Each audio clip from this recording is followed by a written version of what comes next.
तत्सत्। श्रीमते रामचंद्राय नमः।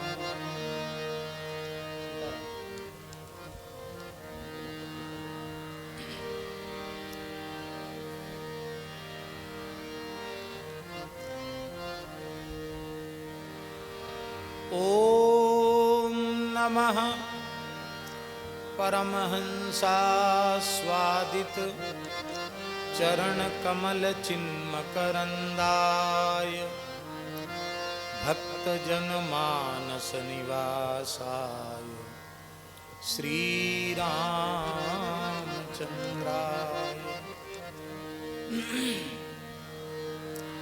वागीशायस्य वदने लक्ष्मीर्यस्य च वक्षसे यस्यास्ते हृदये संवित् तं नृसिंहमहं भजे। विश्वसर्गविसर्गादि नवलक्षणलक्षितम्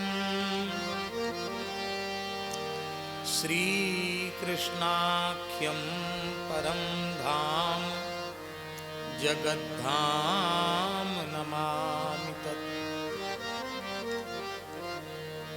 प्रह्लाद नारद पराशर पुंडरीक व्यासाम्बरीश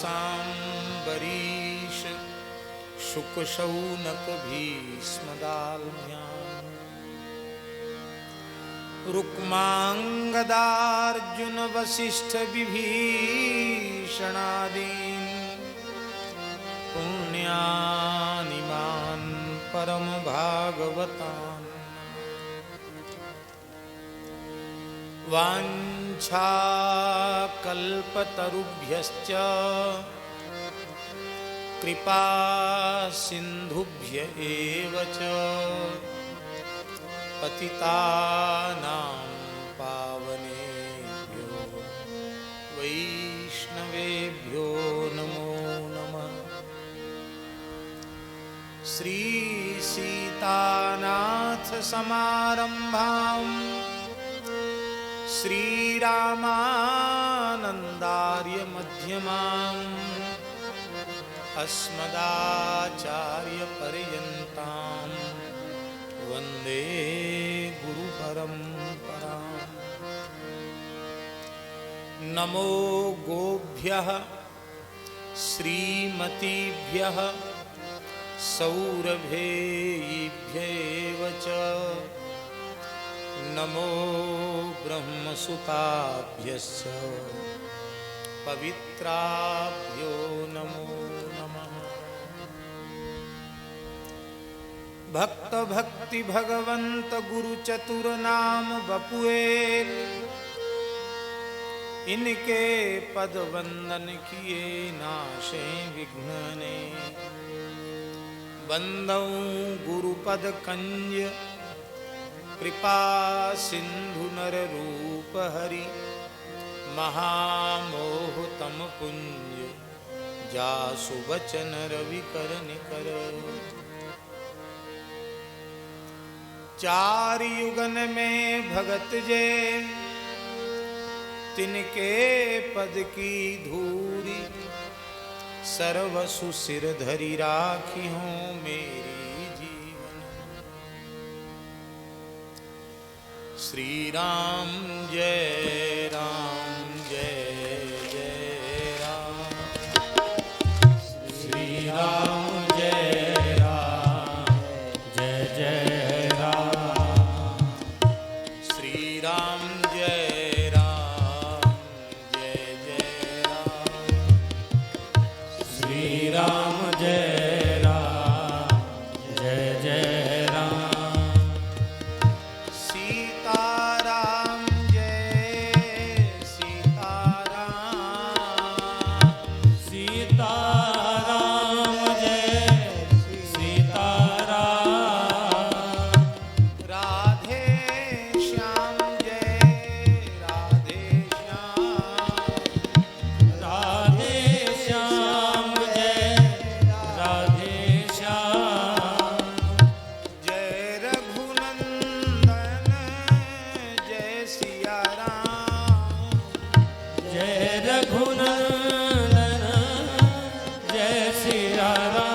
वल्लभ सीताराम। कमला विमला मिथिला धाम। कमला विमला मिथिला धाम। श्री अवध सरयू सीताराम। श्री अवध सरयू सीताराम। जय नंद नंदन जय घनश्याम। जय नंदन जय घनश्याम। श्री राधा वल्लभ राधेश्याम। श्री राधा वल्लभ राधेश्याम। श्री राम जय राम। श्री राम जय राम जय जय राम। जय गौ माता जय गोपाल। जय गौ माता जय गोपाल।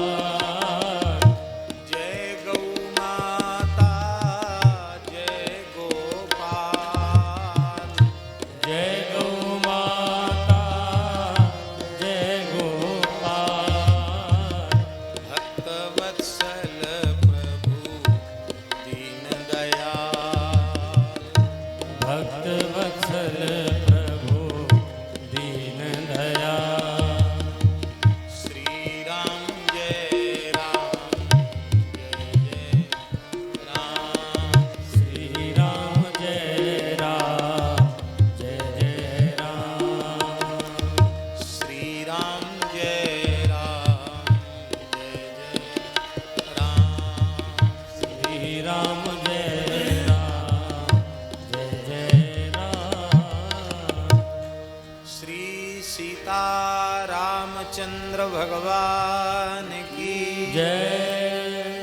श्री वृंदावन बिहारी लाल की जय। श्री लक्ष्मी नारायण भगवान की जय। श्री गौरी शंकर भगवान की जय। परम सिद्ध संत श्री लीला विलास बाबा महाराज की जय। परम सिद्ध संत बाबा श्री भवन भारती जी महाराज की जय। श्री सद्गुरुदेव भगवान की जय। यज्ञेश्वरी जगज्जननी गौ माता की जय। अखिल गोवंश की जय। श्री सद्गुरुदेव भगवान की जय। सब संतन की जय। सब भक्तन की जय। सब विप्रन की जय। समस्त ब्रजवासीन की जय। श्री 84 कोस ब्रजमंडल धाम की जय। जय जय श्री राधे। जय जय श्री सीताराम। हर हर महादेव। हरिशरणम भक्तवांछा कल्पतरु भक्तवत्सल शरणागत वत्सल भगवान श्री हरि की महती कृपा करुणा से हम आप सबको परम पवित्र भारतवर्ष में देव दुर्लभ मानव शरीर प्राप्त हुआ है और मानव शरीर की प्राप्ति का सर्वोत्कृष्ट फल सत्संग है। हरि गुरु संतों की अहेतु की कृपा से सत्संग भी सुलभ है।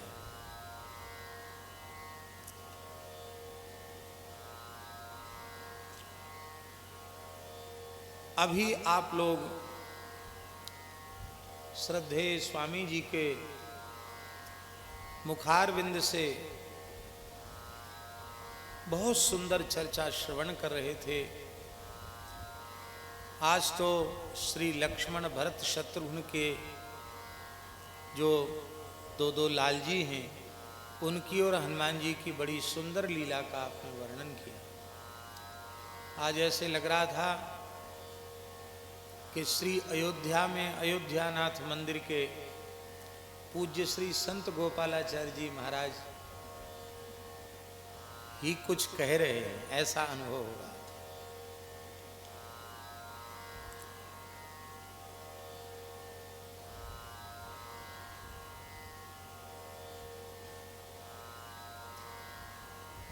तीन चीजें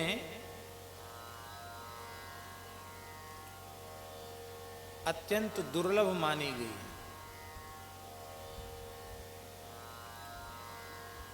एक तो मनुष्य होना दुर्लभ है।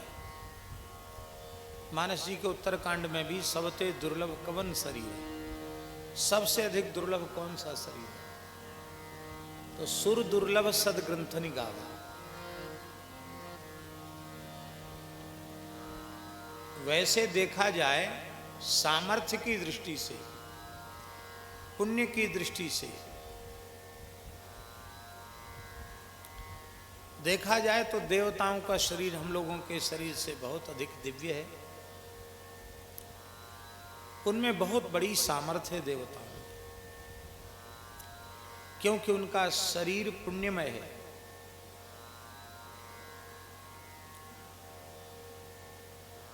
अपरिमित शक्ति, अपरिमित सामर्थ्य उन्हें प्राप्त है। ये सब कुछ ठीक है। और मनुष्य का शरीर विनाशी है।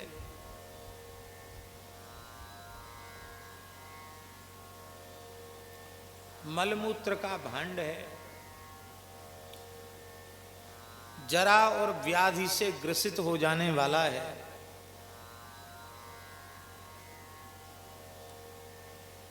अन्न में ही इसके प्राण अटके हुए हैं।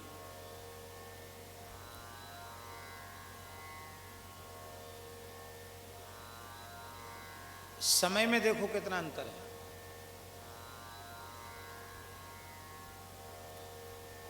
हम लोगों का एक वर्ष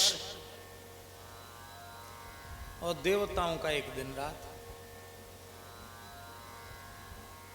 देवताओं का दिन उत्तरायण सूर्य होते तो उनका दिन होता है, दक्षिणायन सूर्य होने पर उनकी रात्रि होती है। हम लोगों का एक वर्ष बीत जाता, उनका एक ही दिन बीतता है। इसी हिसाब से उनकी देवलोक की आयु है। बहुत बड़ी सामर्थ्य देवताओं को प्राप्त है। लेकिन वे देवता अपने उस दिव्य शरीर से मोक्ष प्राप्ति नहीं कर सकते, संसार चक्र से छूट नहीं सकते। भगवत साक्षात्कार होने के बाद भी जब उन्हें संस्कृति के चक्र से मुक्त होना होगा तो मनुष्य जन्म ही ग्रहण करके साधन करना पड़ेगा। ये कितनी ऊंची बात है। देखो, नलकुवर मणिग्रीव कुबेर के पुत्र देवर्षि नारद जी के शाप से वृक्ष योनि को प्राप्त हो गए। यमला अर्जुन, यमल माने होता जुड़वें, अर्जुन के वृक्ष बने वो। और भगवान श्री कृष्ण ने ऊखल बंधन लीला में उनका उद्धार किया। ऊखल से उनका स्पर्श कराया, एक झटका दिया, वे विशाल वृक्ष धराशायी हो गए और उनमें से दो देवता प्रकट हो गए। भगवान को उन्होंने अपना परिचय भी दिया। नारद जी ने हमको शाप दिया, शाप का क्या कारण था वह भी बताया और भगवान की स्तुति भी की। और स्तुति ही नहीं की, भगवान की भक्ति का महात्म्य उनकी समझ में आ गया, इसलिए उन्होंने मांगा क्या, ये ध्यान देने योग्य। वे कुबेर के पुत्र देवता हैं, वो क्या कह रहे हैं? वाणी गुणानुकथने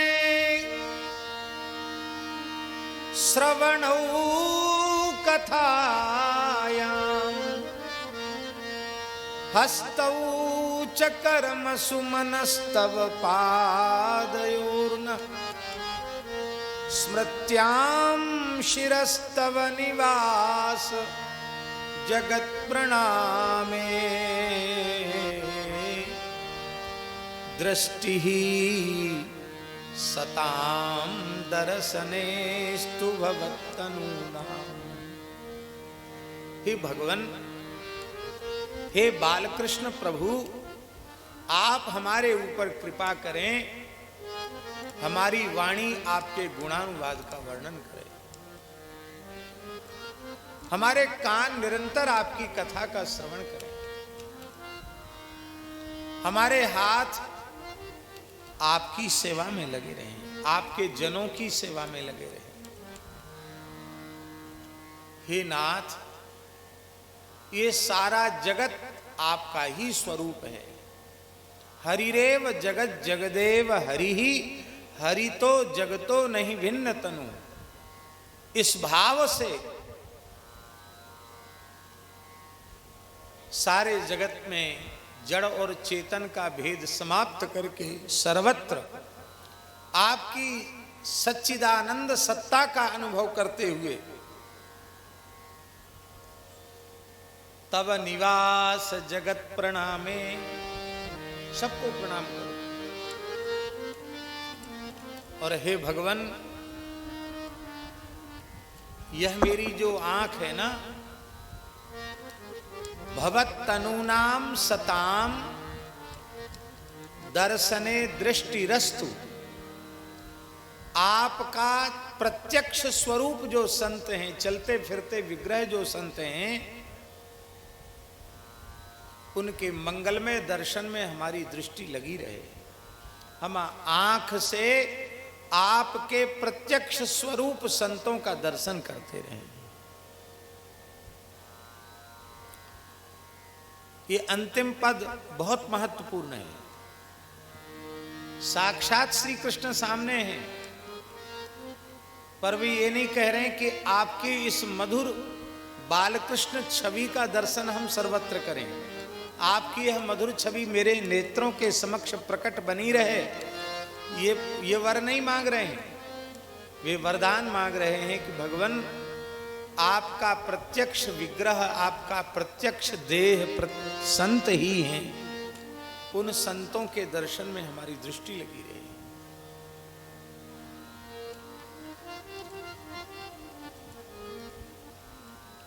सच्ची बात यह है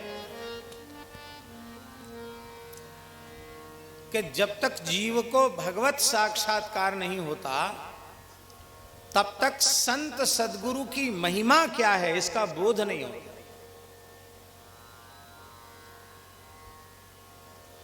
अभी तो केवल बातें ही बातें हैं। जिस क्षण वह भाग्यशाली क्षण जीवन में आएगा जब आंख भर के श्री रघुनाथ जी का दर्शन होगा, आंख भर के श्री कृष्ण का, श्री हरि का दर्शन होगा, उस काल में यह समझ में आता कि हम एक जन्म दो जन्म नहीं, करोड़ों कल्पों तक साधन करते तो भी यह सौभाग्य हमें प्राप्त होता, ये संभव नहीं था। यह संत सद्गुरु की कृपा करुणा का ही फल है जो आज साक्षात भगवान हमारे सामने खड़े हैं।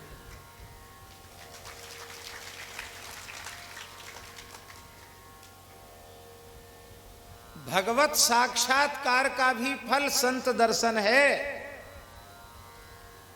और संत के मिलन का फल भगवत प्राप्ति है। संत और भगवंत में अन्योन्याश्रय संबंध है। भगवत प्राप्ति संत कृपा के अधीन है और संत की प्राप्ति भगवत कृपा के अधीन है। विनय पत्रिका में गोस्वामी जी क्या कह रहे हैं? जब मिलहि जब द्रवहि दीन दयालु राघव साधु संगति पाई। जब द्रवहि दीन दयालु राघव साधु संगति पाई।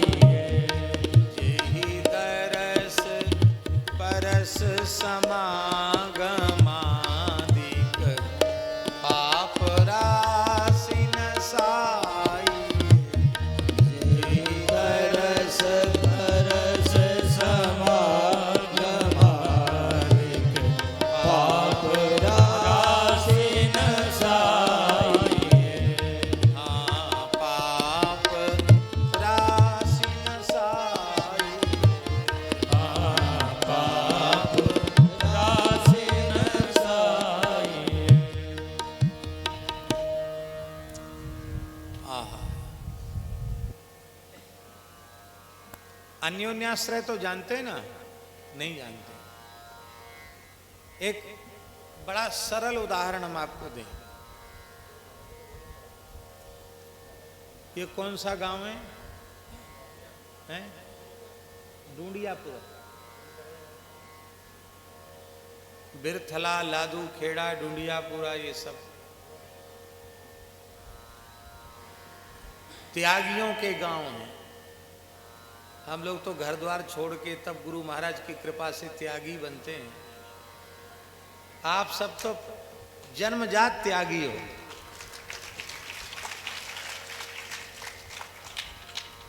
जन्मजात त्यागी हो।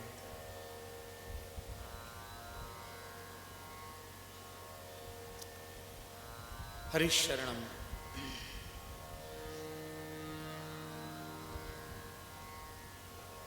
क्या कह रहे थे हम? हैं? हाँ, तो ये डूंडियापुरा गांव है। यहाँ मान लो स्वामी जी आए, पहली बार आए। वो आकर उन्होंने भगवान दास जी के यहाँ जाना था, तो पूछा ये कौन सा गांव है? बोले अमुक गांव है। भगवान दास जी का घर कौन सा? बोले अमुक है। बता दिया गांव के किसी व्यक्ति ने। अब आप तो पहली बार आए, आप दरवाजे पर खड़े हो गए और आप पूछ रहे हैं कस्येदम गृहम। क्या पूछ रहे हैं? कस्येदम गृहम। आप समझ रहे हैं कि नहीं समझ रहे? ये घर किसका है?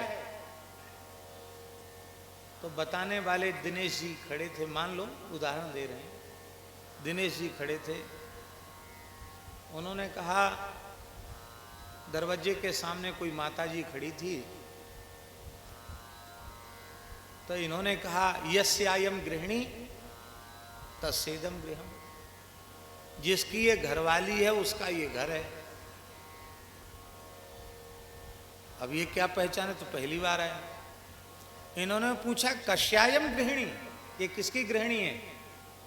तो इन्होंने उत्तर दिया दिनेश जी ने, यस्येदम गृहम तस्यायम गृहिणी। जिसका ये घर है उसकी ये घरवाली है।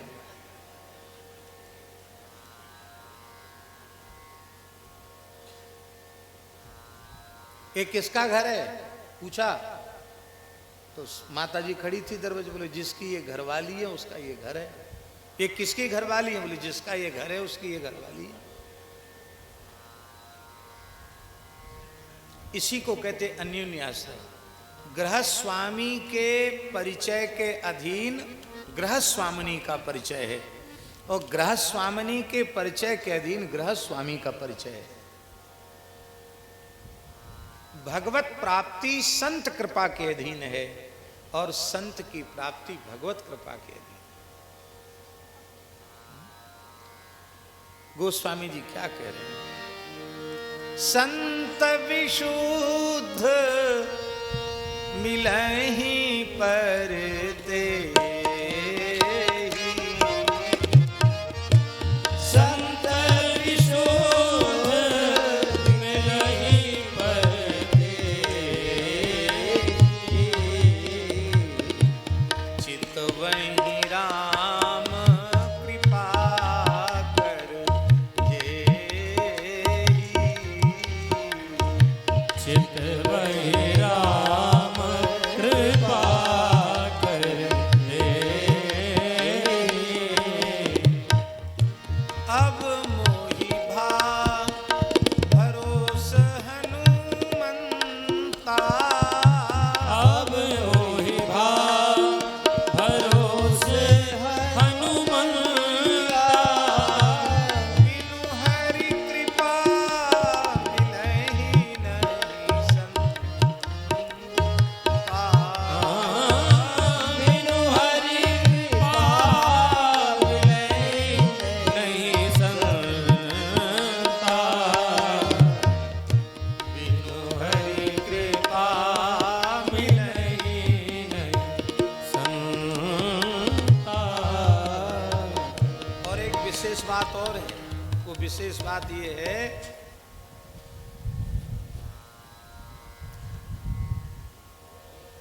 भगवान दुर्लभ हैं।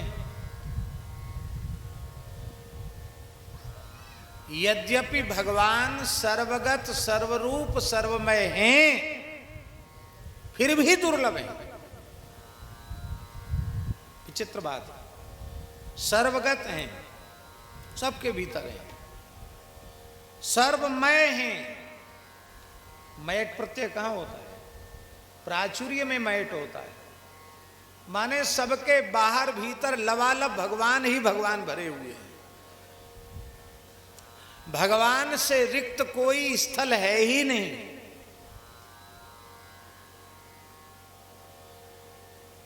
अणु परमाणु तिसरेणु और इनसे भी सूक्ष्माति सूक्ष्म इलेक्ट्रॉन प्रोटॉन न्यूट्रॉन क्या बोलते हैं, उनके भीतर भी अंतर्यामी रूप से भगवान है, उसमें भी भगवान समाहित है। आजकल के वैज्ञानिक कहते हैं ना, अणु परमाणु में भी इलेक्ट्रॉन प्रोटॉन और न्यूट्रॉन करके हैं, ऐसा मानते हैं। उसके भीतर भी भगवान है। कहो सो कहां जहां प्रभु नाही। सर्वगत हैं, सर्वरूप हैं, सर्वमय हैं। हमारे ग्रंथों को उठाकर देखो तो ये सारी सृष्टि पंच तत्व से निर्मित है। पिंड ब्रह्मांड सब पंच तत्व से निर्मित हैं। पृथ्वी जल तेज वायु आकाश, ये पंचभूत के रूप में परमात्मा ही है। वही पृथ्वी है, वही आकाश है, वही जल है, वही अग्नि है, वही पवन है, सब कुछ वही है। भगवान से भिन्न कुछ भी नहीं। सर्वगत सर्वरूप सर्वमय भगवान है, लेकिन इसके बाद भी भगवान दुर्लभ हैं। दुर्लभ हैं भगवान। क्यों दुर्लभ हैं? ये श्री कुंती माता जी बता रही हैं। पांडवों की माता कुंती श्री कृष्ण की बुआ कुंती बुआ जी कह रही हैं, माया जवनिका छन्नम अज्ञाधोक्षजमव्ययम्। माया जवनिका छन्नम अज्ञाधोक्षजमव्ययम्। न लक्ष्य से मूढ़ दृशा नटो नाट्य धरो यथा। हे श्री कृष्ण, आपने अपने आप को माया के पर्दे में छिपा रखा है, इसलिए सर्वगत सर्वरूप सर्वमय होने के बाद भी आपको जीव देख नहीं पाता है, क्योंकि आप माया के पर्दे में छिपे हैं। बड़ा विलक्षण उदाहरण दिया है, दृष्टांत दिया है। नटो नाट्य धरो यथा, जैसे कठपुतली नचाने वाला सूत्रधार पर्दे के पीछे छिपकर बैठता है।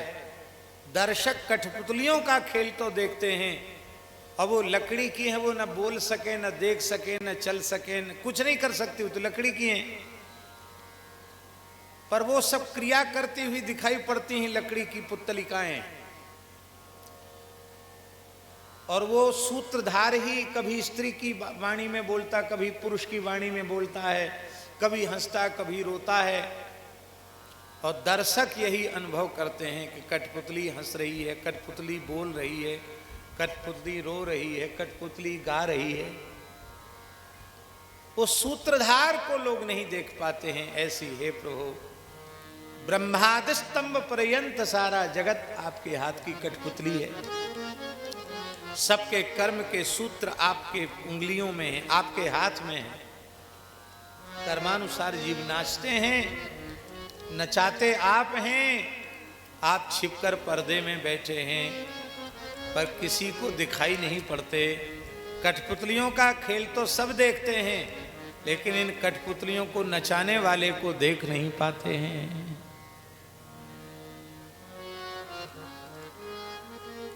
इसका तात्पर्य भगवान दुर्लभ है, पर धन्य है, धन्य है, धन्य है। संत सद्गुरु सुलभ हैं। देखो, संत भगवंत में अंतर निरंतर नहीं, पर बहुत बड़ा अंतर है। भगवान में दौर्लभ्य है और भगवान के प्राण प्यारे संतों में सौलभ्य है। क्या सुलभता है? ठाकुर जी ने अपने आप को माया के पर्दे में छिपा रखा है, लेकिन संत किसी पर्दे में छिपे होते नहीं हैं। वे तो बाहर भीतर से एक जैसे होते हैं।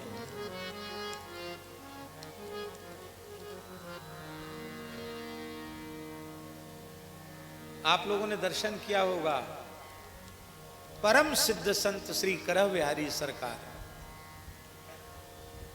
हमारे अपने विश्वास के अनुसार आधे क्षण के लिए भी वे शरीर संसार में नहीं आते थे। निरंतर श्री सीताराम जी के नाम रूप लीला के रस में ही वे निरंतर डूबे रहते थे। अब एकदम भोर में दर्शन करो तो, रात में दर्शन करो तो, दिन में दर्शन करो तो,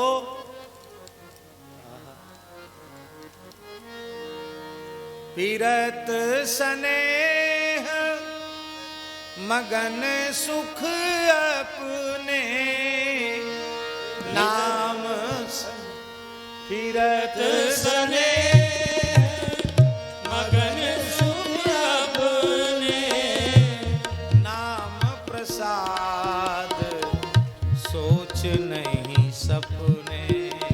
नाम प्रसाद सोच नहीं सपने। हमारे ठाकुर जी विचित्र हैं। ये रामकृष्ण के रूप में भी धरती पर आते हैं तो माया मनुष्यम हरिम यहां भी छुपा के रखते हैं,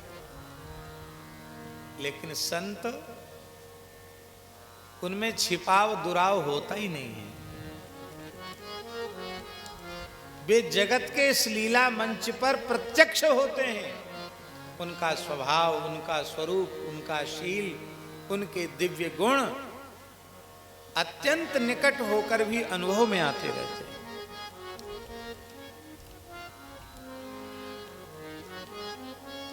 और संत भी सुलभ हो जाए, दुर्लभ हो जाएं, तब तो जीवों का कल्याण किसी भी अवस्था में होगा ही नहीं।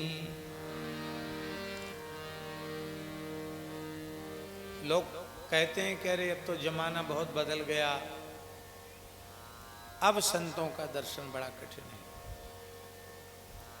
हाँ, प्रतिशत घट बढ़ सकता है, लेकिन संत नहीं है ये बात सोचना भी अपराध है। संत नहीं रहेंगे तो ये सृष्टि ही नहीं रहेगी। सृष्टि है, यह सृष्टि का अस्तित्व प्रमाणित कर रहा है कि संत हैं। संतों के कारण ही संसार का अस्तित्व है। ऐसा नहीं होता तो गोस्वामी जी यह क्यों कहते, सब ही सुलभ सब दिन सब देश, सब ही सुलभ सब दिन सब देशा, सेवत सादर समन कलेशा, सेवक सादर समन कलेशा। सब ही सुलभ, भगवान सबको सुलभ है, संत सबको सुलभ है। सब दिन, सब दिनों में सुलभ है, माने सर्वकाल में सुलभ है। पहले भी थे, आज भी हैं, आगे भी रहेंगे सुलभ। सब देशा, सभी देशों में सुलभ है। क्यों? क्योंकि किसी राष्ट्र का अस्तित्व इसलिए है क्योंकि उसमें कोई न कोई एक महान संत है। और सूक्ष्मता से विचार करें तो उस प्रांत का अस्तित्व भी तभी तक है जब तक उसमें कोई न कोई एक महान संत है। और सूक्ष्मता से विचार करने पर जिला अपने अस्तित्व में है तो जरूर उस जिले में कोई न कोई महान संत है। यदि कोई गांव अपने अस्तित्व में है तो अवश्य ही उस गांव में कोई न कोई संत है। यदि कोई कुल अस्तित्व में है तो उस कुल में भी कोई न कोई एक महान संत है। जिस कुल में संत नहीं रह जाएगा वह कुल विलुप्त हो जाएगा। जिस गांव में संत नहीं रह जाएगा वो गांव नष्ट हो जाएगा। जिस जनपद में संत नहीं रह जाएगा वो जनपद नष्ट हो जाएगा। जिस प्रांत में संत नहीं रह जाएगा वो प्रांत नष्ट हो जाएगा।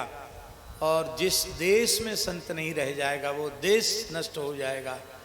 और जिस उपलब्ध विश्व में संत नहीं रह जाएगा विश्व का अस्तित्व भी मिट जाएगा।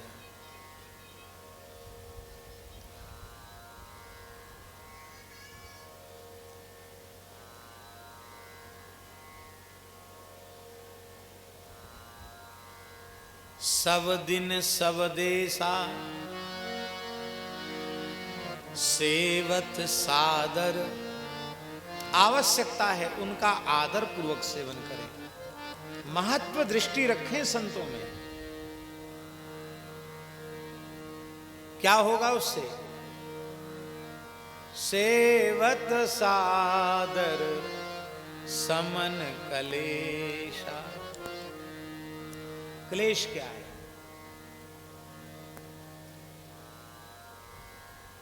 जिन भगवान के हम अंश हैं, जिन भगवान के हम शेष हैं, जो भगवान हमारे शेषी हैं, उन भगवान से बिछुड़े हुए न जाने कितने कल्प, कितने युग व्यतीत हो गए, कितने जन्म व्यतीत हो गए।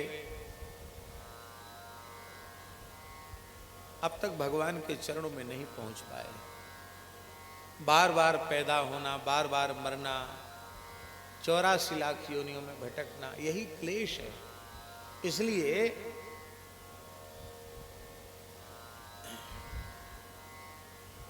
एक बात ये स्मरण में आ गई, उसको हम कह देते हैं। श्री सनातन गोस्वामी जी महाराज ने रास पंचाध्यायी की भागवत जी पर टीका लिखी है सनातन गोस्वामी जी ने। उसमें उन्होंने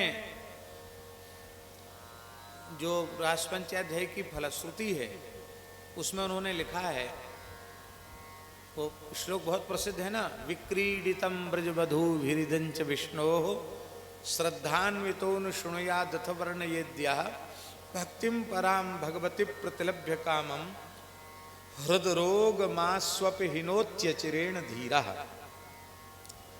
जो श्रद्धा पूर्वक भगवान की महारास लीला का श्रवण करता है अथवा वर्णन करता है उसे भगवान के चरणों में पराभक्ति की प्राप्ति हो जाती है, रसरूपा प्रेम लक्षणा भक्ति की प्राप्ति हो जाती है और उसके हृदय के रोग नष्ट हो जाते हैं। तो कई टीकाकारों ने हृदय का रोग क्या है, तो उन्होंने हृदय का रोग बताया कामक क्रोधादि विकार, यही हृदय के रोग है, ये नष्ट हो जाते हैं। सनातन गोस्वामी जी कहते हैं कि जिन महानुभाव ने ऐसा चिंतन किया है वो ठीक है, पर हमको ये स्वीकार्य नहीं है। क्यों? कहते जैसे किसी राजा को अपने यहाँ कोई बड़े आग्रह पूर्वक आमंत्रित करे और राजा आए और राजा पूछे कि हमको बुलाने का प्रयोजन, बोले यहाँ थोड़ा कचरा पड़ा है, झाड़ू लगा दो। यहाँ कचरा फैला पड़ा है, गंदगी पड़ी है, आप थोड़ा झाड़ू लगा दो। तो ये राजा का अपमान हुआ कि सम्मान? क्या हुआ? बोलो, अपमान हुआ ना राजा का। अरे राजा तो कुछ भी प्रसन्न होकर दे सकता था, उसको ये कहा गया कि तुम झाड़ू लगा दो। ऐसे ही ठाकुर जी हृदय में आ गए कथा के रूप में, फिर उनसे कहो कि तुम हृदय का कचरा साफ करो, तो ये तो राजाधिराज से झाड़ू लगाने जैसा काम है। तो हृदय रोग क्या है? सनातन गोस्वामी जी कहते हैं कृष्ण अप्राप्ति जन्य जो दुख है, कष्ट है, वही हृदय रोग है। भगवान की प्राप्ति नहीं हुई, यही दुख है, यही हृदय का रोग है। और इस रोग की समाप्ति हो जाती, माने भगवान मिल जाते हैं, ये कहो।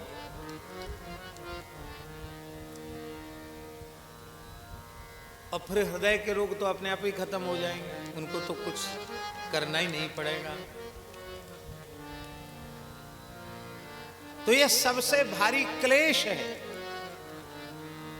भगवान से विमुख होकर न जाने कितने काल से हम संस्कृति के चक्र में पड़े हैं, भगवान की प्राप्ति नहीं कर पाए हैं। यही सबसे बड़ा दुख है, कष्ट है, क्लेश है। और इस क्लेश का समन संत की प्राप्ति से हो जाता है। सेवत सागर समन कलेशा।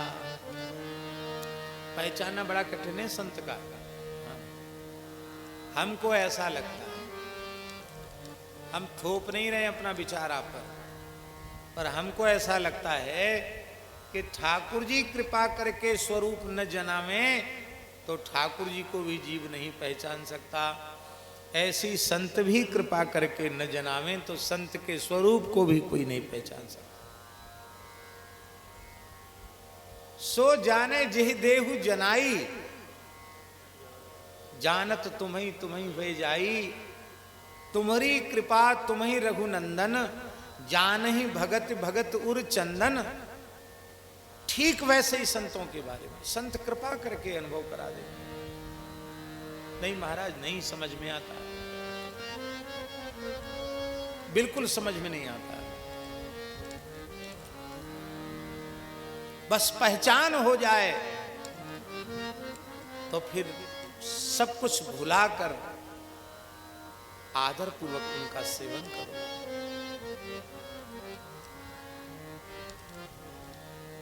और तो और आपके नौकर के रूप में संत हो सकता। आपके घर में नौकरी करने वाला व्यक्ति वो संत हो सकता है। घर में चौका टहल करने वाली दासी संत हो सकती है।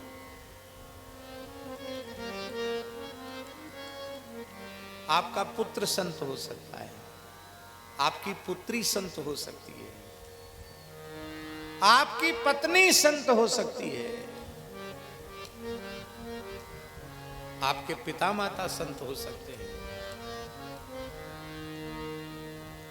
हमारे महाराज जी तो कहते थे आपके घर का बैल संत हो सकता है।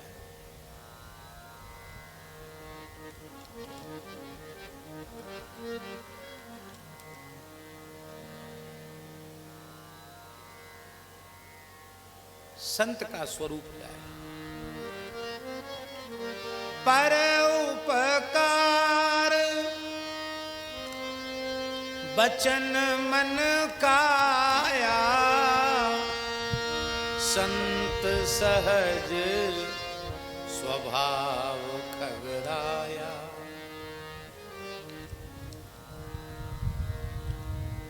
देखो, ओरछा के नरेश मधुकर शाह थे, जिनके संबंध में नाभाजी ने लिखा है, भक्तन को आदर अधिक राजवंश में इन कियो। इस 26 छंद में नाभाजी ने कहा, मधुकर नृप सर्वस दियो। मधुकर शाह महाराज ने तो वैष्णवों को, संतों को, हरिभक्तों को अपना सर्वस्व ही न्यौछावर कर दिया। ऐसे मधुकर शाह महान भक्त थे, महान संत थे। पर उनकी महारानी कुंवर गणेश वो और आगे थी भक्ति में। आज भी उनकी भक्ति का प्रमाण राम राजा सरकार के रूप में हम आप सब अनुभव करते हैं। बहुत प्रसिद्ध है, ओरछा में स्तुति में भी बोला जाता है।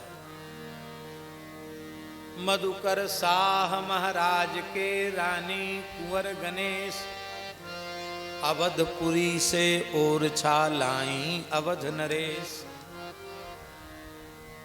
बहुत पुरानी बात नहीं है, संवत 1631 की बात है। राम राजा सरकार अयोध्या से साक्षात चलकर ओरछा आए, आज भी विराजमान। अद्भुत श्री कुंवर गणेश बाई की भक्ति, ये तो हुई उनकी राम जी के प्रति भक्ति, और संतों के प्रति भक्ति क्या थी, उसका तो उदाहरण ही बड़ा विलक्षण है। महारानी जब राम जी को लेके आई थी तो ऐसी प्रसिद्धि है कि अयोध्या से राम राजा सरकार के साथ 1200 साधु आए थे। कितने? 1200 साधु पूरी बारात लेके आए राम जी। 1200 कमती होते हैं क्या? और ठाकुर जी केवल महीना में 1.5 दिन चलते थे, पुष्य नक्षत्र में चलते थे, बाकी वहीं टेंट तंबू गड़ जाता, वहीं खूब चकाचक भोज भंडारे, कथा कीर्तन, उत्सव महोत्सव होता।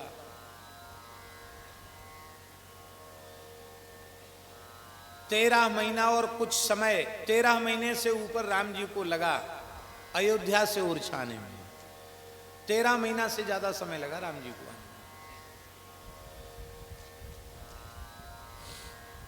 इतने संत थे साथ में ठाकुर। और रानी ने महाराज से स्पष्ट कह दिया कि रघुनाथ जी रनिवास में विराज गए हैं, हमारे महल में विराज गए हैं, तो ये सुखी तभी रहेंगे, आनंद में तभी रहेंगे जब इनके प्राण प्यारे संत महात्मा दिखते रहेंगे। तो संतों को महल में ही आसन लगवाए जाते। हमारे पूज्य सद्गुरुदेव श्री भक्तमाली जी महाराज ने बताया कि जब तक अंग्रेजी शासन था, रजवाड़ों के अधीन था मंदिर, टीकमगढ़ रियासत के अधीन था, तब तक ये व्यवस्था रही। महाराज जी 7 महीने ओरछा राम राजा सरकार के मंदिर में ही रहे। पर तब की बात है जब देश स्वतंत्र नहीं हुआ था, तब की बात, विलय नहीं हुआ था रियासतों का। तो पुरानी परंपरा रही है, मंदिर में ही साधुओं का आसन लग जाता था। और साधु तो साधु होते हैं, पर साधुओं के भीतर कई बहुरूपिये भी आ जाते हैं। बहुरूपिया जानते हो? वो साधु वाधु नहीं है। उन्होंने देखा भैया रोज खीर मालपुआ खाने को मिल रही है, ऊपर से जय जयकार भेंट विदाई भी मिल रही है, तो चलो अपना कुछ बाल वाल बढ़ा लेने में और कुछ साधु जैसे कपड़े पहन लेने में क्या हानि है, वो पहन लिए चले गए। तो ऐसा ही कोई बहुरूपिया, वो साधु नहीं था पर साधु के वेश में वो बहुरूपिया था। वो भी आ गया, वहां आसन लगा लिया उसने, और वो इसी फिराक में रहता था कि महल है, यहाँ तो राम राजा सरकार की सेवा में भी बहुत मूल्यवान आभूषण हैं, बहुत मूल्यवान सोने चांदी के सब बर्तन हैं, तो कोई मौका मिले हम यहाँ से लेके चलें कुछ ना कुछ। एक रात्रि उसने मूल्यवान सामान बटोरा और फिर लोभ बढ़ गया उसका। रानी बैठ करके भजन कर रही थी रात को, उसने कहा चाबी कहाँ है तिजोरी की। उस बहुरूपी ने कहा चाबी कहाँ है तिजोरी की।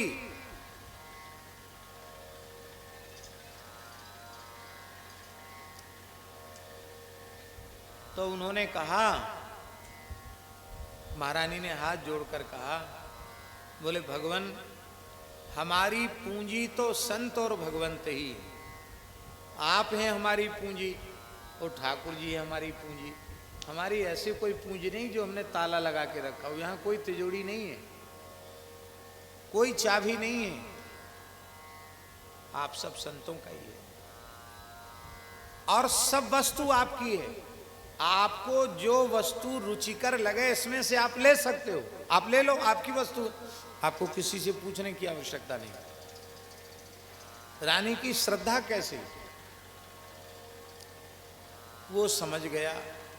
उसने सोचा ये बहुत चतुर है, अभी तो कुछ नहीं बोल रही है, और जैसे मैं यहां से पोटली लेके चला कि आखिर तो रानी है, तुरंत आदेश कर देगी और हम तो ओरछा की सीमा के बाहर ही नहीं निकल पाएंगे, फिर तो हमारी क्या दुर्दशा होगी। इसलिए उसने सोचा कि रात्रि में सब सो रहे हैं, रानी ही हमारी खबर दे सकती है किसी को, इसको जान से मार दें फिर यहां से चलें। तो उसने अपनी झोली से चक्कू निकाला और चक्कू निकाल करके पूरे वेग से चक्कू चलाया, उसने दूर फेंक करके चक्कू मारा।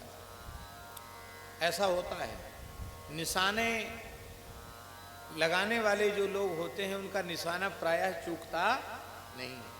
एक लड़के को मैंने देखा, महाराष्ट्र का लड़का, उसने हमको कहा महाराज जी हमने चक्कू सीखा है चलाना, पढ़ता था हमारे पास, तो चक्कू चलाना सीखा। बोले हाँ, आप कोई भी दूरी पर लकड़ी में कोई चिन्ह बना दो छोटा, और मैं वहीं चक्कू हमारा लगेगा जाकर। आश्चर्य हुआ, एक काला सा बिंदु रखा और दूर से उसने चक्कू फेंका तो चक्कू जाके उसमें घुस गया, निकालने से निकला, इतनी कठोर लकड़ी में। देखा, मैंने अपनी आंखों से देखी हुई बात बता रहा हूं। तो वो तो बहुरूपिया था, साधु तो था नहीं। उसने चक्कू जो है रानी के ऊपर प्रहार किया फेंक करके, और रानी समझ नहीं पाई ये क्या कर रहा है। और रानी बैठी थी, बैठे में चक्कू का प्रहार किया, और उसी समय भगवान की कुछ ऐसी कृपा हुई कि रानी सहसा उठ के खड़ी हुई, तो निशाना चूक गया। तो चक्कू सीधे गले में या कलेजे में लगना था, वो वहां न लगकर खड़े होने से जांघ में लगा, गहरे तक चक्कू धंस गया जांघ के भीतर। और उसने देखा कि ये तो निशाना हमारा चूक गया, तो ये मरी नहीं। वो भगा, वहां से भाग गया, वो तो सफल हो गया भागने में।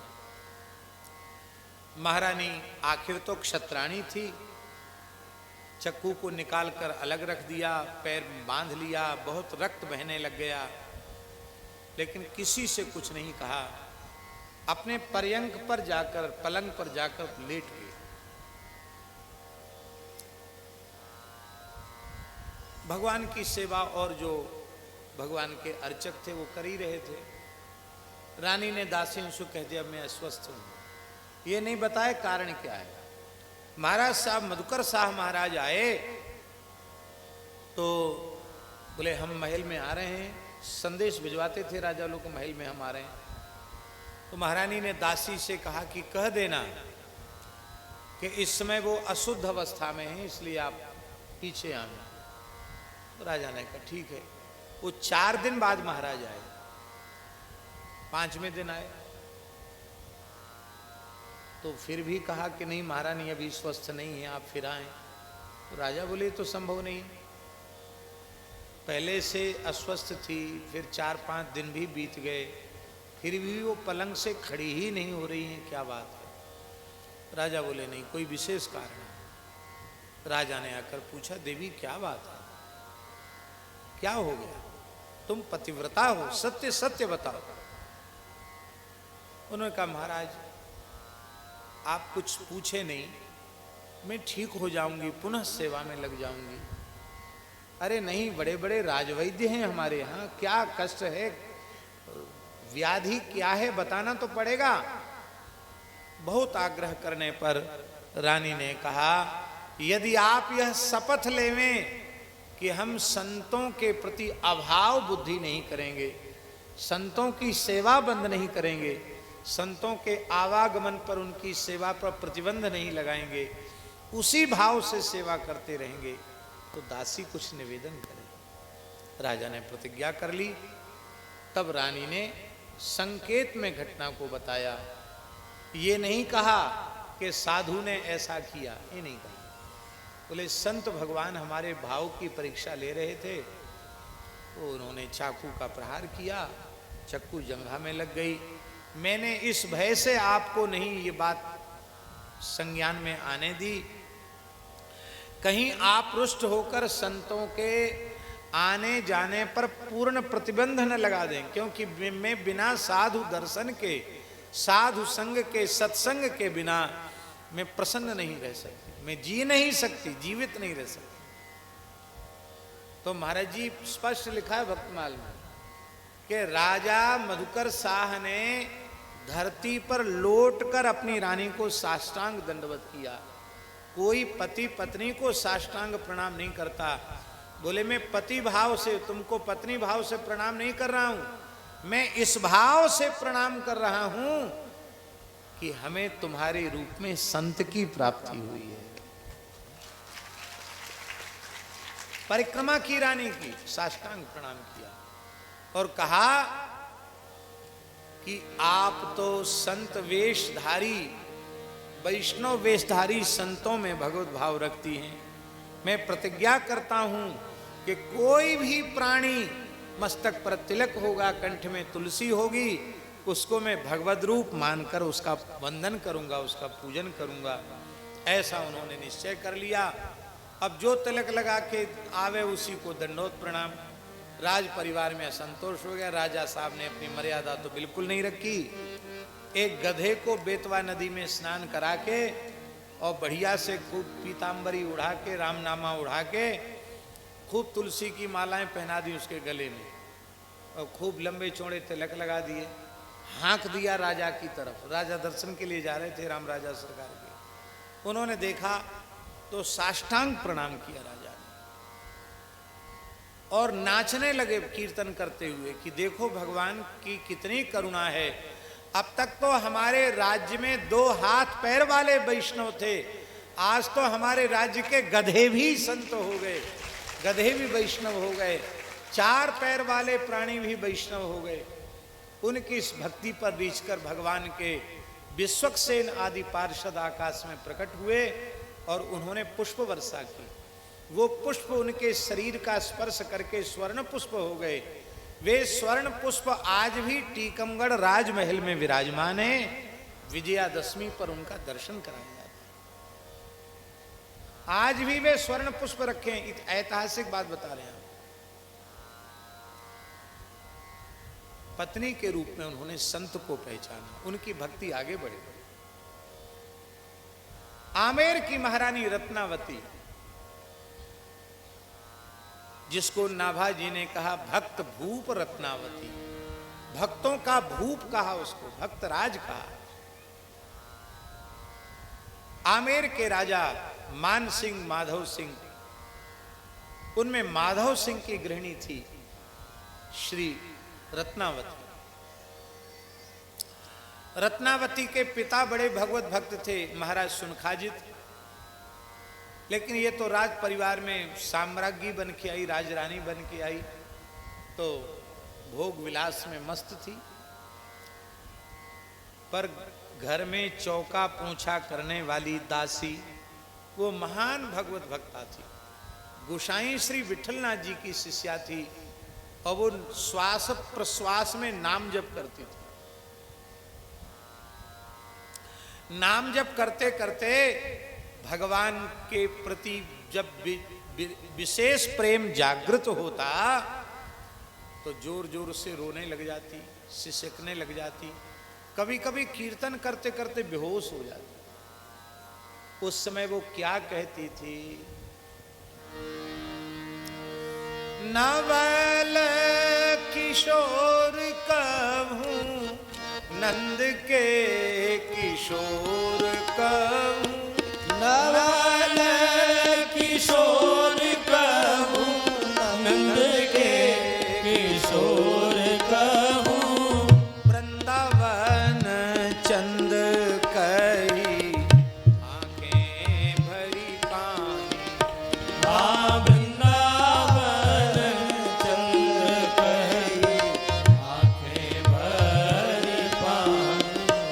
हाँ वृंदावन चंद कही आंखें भरी पानी। हाँ वृंदावन चंद्र कही आंखें भर पानी। कभी कहती हे नवल किशोर, कभी कहती हे नंद किशोर, कभी कहती हे वृंदावन चंद्र, कहकर बेहोश हो जाती। रानी को बड़ा आश्चर्य होता कि नवल किशोर, नंद किशोर नाम का ये कौन व्यक्ति है। वो सोचती कोई व्यक्ति है, कौन है ये, इतना रोती है, क्या बात है, या कोई बीमारी लगी है इसको। तो रानी ने दासी को बुलाया, बोले खवासिन दासी, हाँ महारानी आज्ञा करें। ये नवल किशोर, वृंदावन चंद्र, युगल किशोर, नंद किशोर, ये तेरा क्या लगता है? और तू रोती है इनका नाम ले ले करके, कभी बेहोश भी हो जाती, सिसकने लग जाती है, ये क्या है, कोई बीमारी लगी है? दासी बोली हाँ महारानी बीमारी है, भारी भारी बीमारी है, ये भारी संक्रामक रोग है। इससे बड़ा संक्रामक रोग दूसरा नहीं हो सकता। संक्रामक जानते हैं ना, संक्रमित रोगी का संग करो तो आपको संक्रमण हो जाए। पर ये इतना भयंकर रोग है कि रोग की चर्चा कोई सुन ले तो रोगी हो जाए। ऐसा तो नहीं होता कोई रोग, आप कोविड का नाम सुने तो कोविड हो जाए, ऐसा तो नहीं है। टीवी का नाम सुनने पर टीवी हो जाए, ऐसा तो नहीं है। लेकिन ये ऐसी बीमारी है, इस बीमारी के बारे में कोई सुन ले तो उसको बीमारी लग जाए।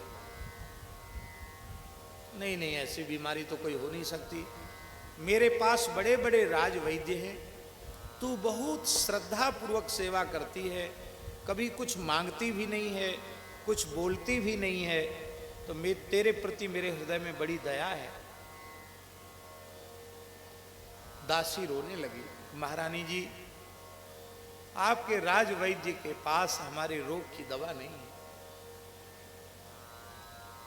भक्तिमती मीरा जी कह रही हैं,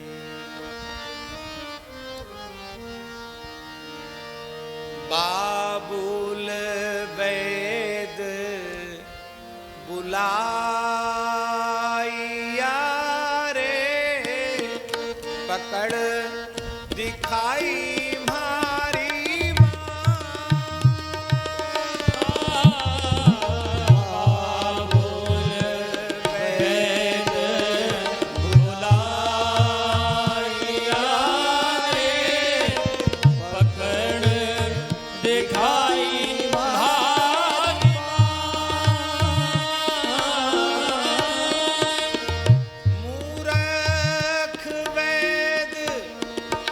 मरम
माने पिताजी। महाराजा रतन सिंह ने वैद्य बुलाया।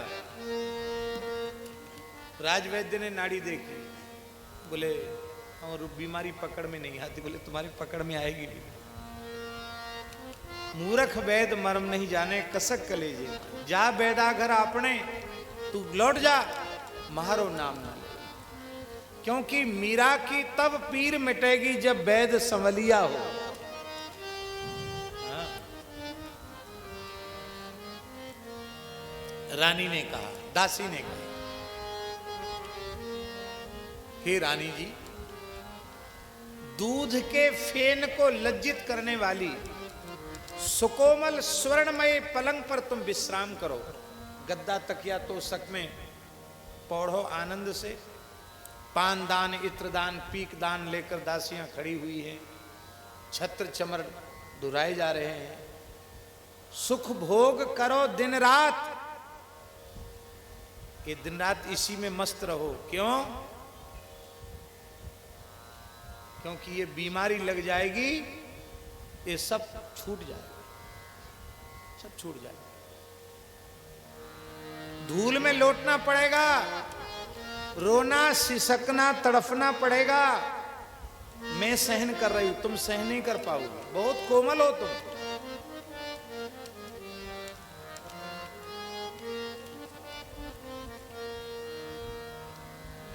इसलिए हमारी बीमारी के रहस्य के बारे में मत पूछो। नहीं नहीं, अब तो तुमको बताना पड़ेगा। तब दासी ने उसको बताना आरंभ किया।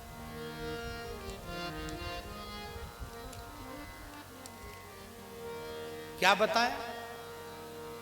प्रिया दासी कहते हैं, रसिक नरेशन की वाणी कह दई है। संत वाणी सुनाई उसने, भगवत चरित्र, संत चरित्र सुनाया। और रानी ने पहचान लिया संत को। ध्यान से सुने, रानी ने संत को पहचान लिया कि ये दासी नहीं है चौका बर्तन करने वाली, ये संत है। तो रानी ने प्रणाम किया। रानी ने दासी को प्रणाम किया। महारानी आप क्या कर रही? बोले नहीं, आप संत हैं। और सिरहाने ले बिठाई, अपने सिर की ओर पलंग पर बिठाया, एक और आसन लगा के बिठाया और कहा, अब तुम्हारी एक ही सेवा है, हमको दिन रात सुनाओ, दिन रात सुनाओ। और बीमारी लग गई रानी को, वो भी रोने से सकने लग गई, वो भी भजन करने लग गई। बोले अब तो विकलता होती है कि कैसे मिलेंगे ठाकुर जी, कैसे मिलेंगे, कैसे प्रत्यक्ष दर्शन होगा। बोले ठाकुर सेवा पधराओ, सेवा आधार है वैष्णवों का। तो इंद्र नीलमणि के स्वरूप पधराए। आज भी आमेर में विराजमान है रानी के सेव्य स्वरूप, हम दर्शन करके आए। बड़े प्यारे ठाकुर जी। बाईं ओर तो राधा रानी है ठाकुर जी की, और दाहिनी ओर रत्नावती मंजीरा लेकर के है। हमने पूछा ये कौन है? बोले रत्नावती जी। और आजकल लोग समझते नहीं, कहते मीराबाई जी। मीराबाई प्रसिद्ध ज्यादा है इसलिए मीराबाई का नाम ले देते हैं, और वो रत्नावती जी। अष्टयाम सेवा करने लगी रानी। अब ठाकुर जी की का स्मरण, भगवत भागवत चरित्रों का श्रवण और भगवत सेवा, ये तो भूमिका बन गई। अब भगवान ध्यान में आने लगे, भगवान की लीला चिंतन होने लग गया। स्वप्न में भगवान का दर्शन होने लग गया, स्वप्न में भगवान की लीलाओं का अनुभव होने लग गया रानी को। तो रानी की व्याकुलता और बढ़ गई। बोली ये इतना क्यों तड़फा रहे हैं, सामने क्यों नहीं आते हैं? रानी की विकलता बहुत अधिक बढ़ गई। हमारे महाराज जी के निकट एक महान संत थे, हरे राम बाबा, उनका बड़ा प्यारा पद है। मेरे प्राणेश मनमोहन तुम्हें ढूंढूं कहाँ जाकर। मेरे प्राण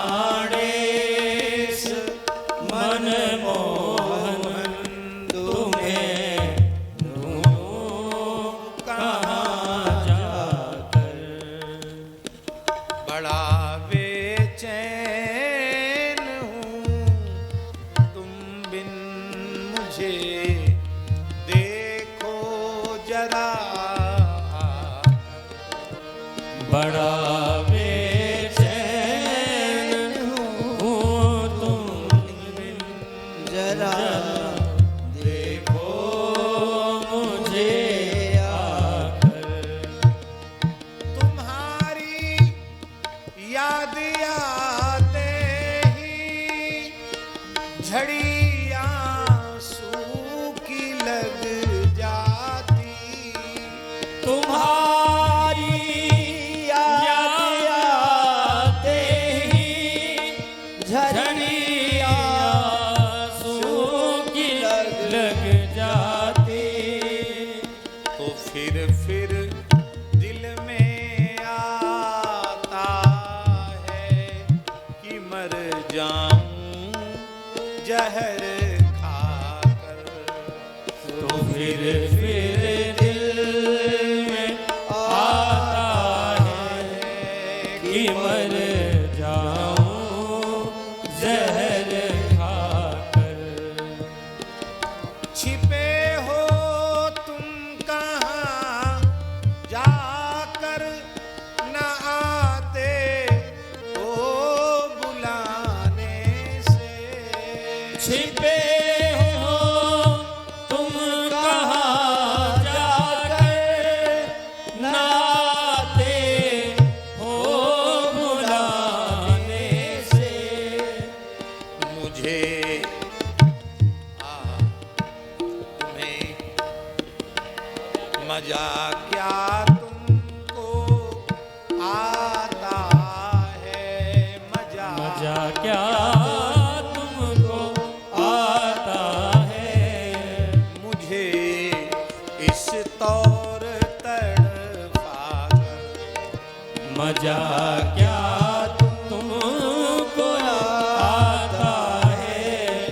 मुझे इस तौर तड़पाकर। न भूलूंगा कभी उपकार अपने उस हितैषी का।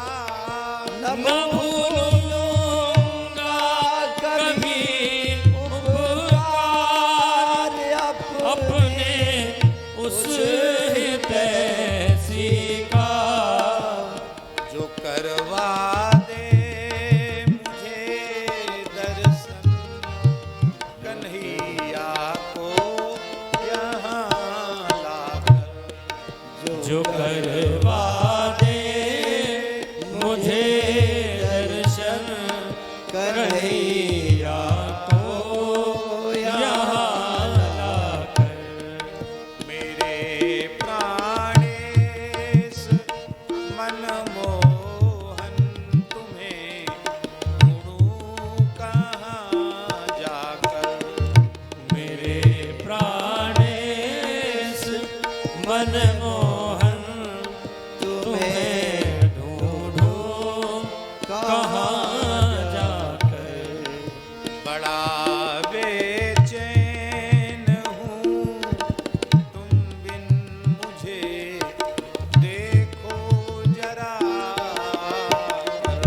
बड़ा बेचैन हो तुम जरा देखो मुझे आकर। आहा। रानी की व्याकुलता बहुत अधिक बढ़ गई।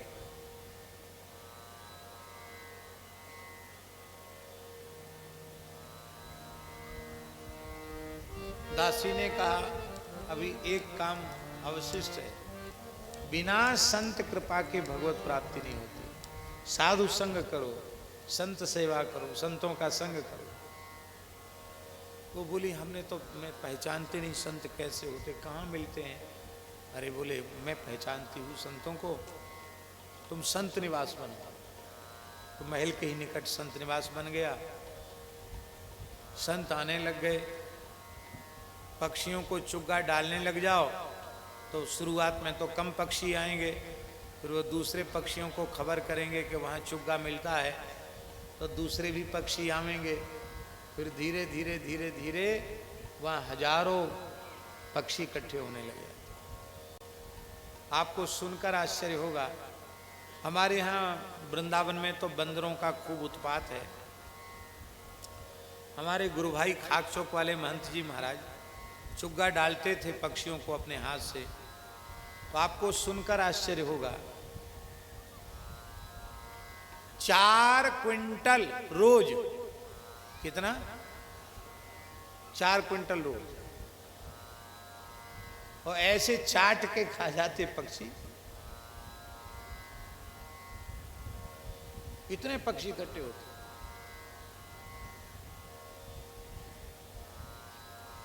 अब विचित्र महात्मा कम से कम 20-25 लाख रुपए का चुग्गा उन्होंने खिला दिया पक्षियों को। तब तक खिलाते रहे जब तक पूरा पैसा खत्म नहीं हो गया। पैसा खत्म हो गया तो हाथ जोड़ लिए पक्षियों को, भैया अब हमारा भी खत्म और तुम्हारा और कहीं मांगो खाओ। बोलो वृंदावन बिहार। हमने कहा महाराज बंद मत करो, हम व्यवस्था करते। बोले नहीं नहीं, किसी की व्यवस्था नहीं, ये हमारे पास था, इसको हमें अपने सामने ख़त्म करना था, ख़त्म कर दिया। हमने सोचा साधु सेवा करने वाले तो बहुत हैं, गौ सेवा भी लोग कर ही रहे हैं, ये चारे पक्षी इनको तो कहाँ कौन पूछने में, इसलिए इनकी सेवा। महात्मा है तो जैसे चुग्गा डालने पर पक्षी इकट्ठे होने लग जाते हैं, ऐसे ही संतों की सेवा भाव से करो तो संत आने लग जाएंगे। धीरे धीरे संत आने लग गए। अब रानी की तो मर्यादा है, रानी चिक डालकर बैठती है, संत कीर्तन करते हैं, कथा करते हैं, रानी श्रवण करती है। एक बार वृंदावन के संतों की जमात आ गई आमेर में। उनके साथ ठाकुर युगल किशोर थे। संत बड़े अनुरागी प्रेमी थे। पुष्कर जी की तरफ जा रहे थे तो वहां महारानी बड़ी भक्ता है, तो चलो आमेर आ गए। तो संत प्रेम विभोर होकर कीर्तन करने लगे,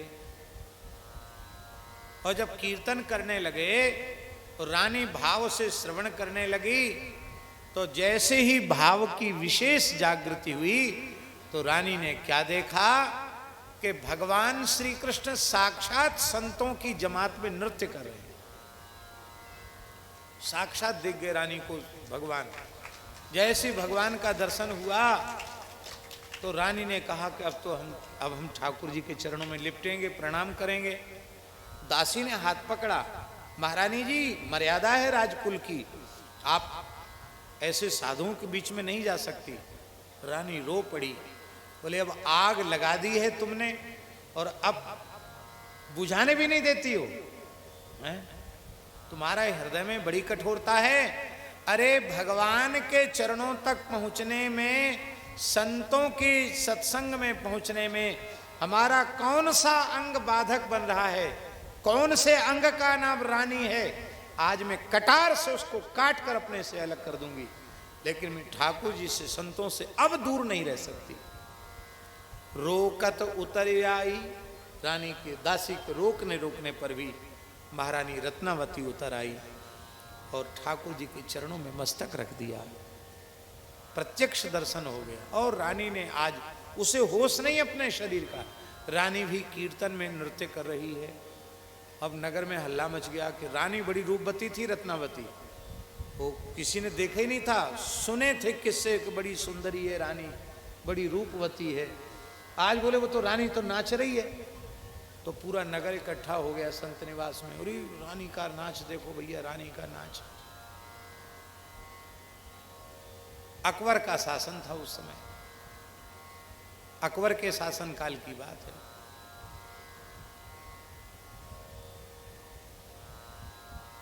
आमेर राज्य भी उनके अधीन था, मुगलों का शासन ही था।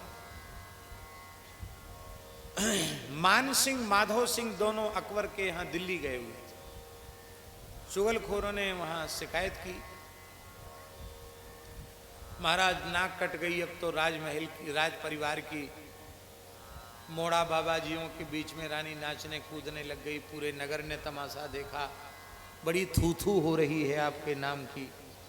राजा लोग कान के कच्चे होते हैं। देखो कुछ लोग ऐसे होते हैं जिनको आंख से नहीं दिखता, बाकी लोग आंख से दिखते हैं। कौन कौन लोग आंख से नहीं देखते जानते हैं?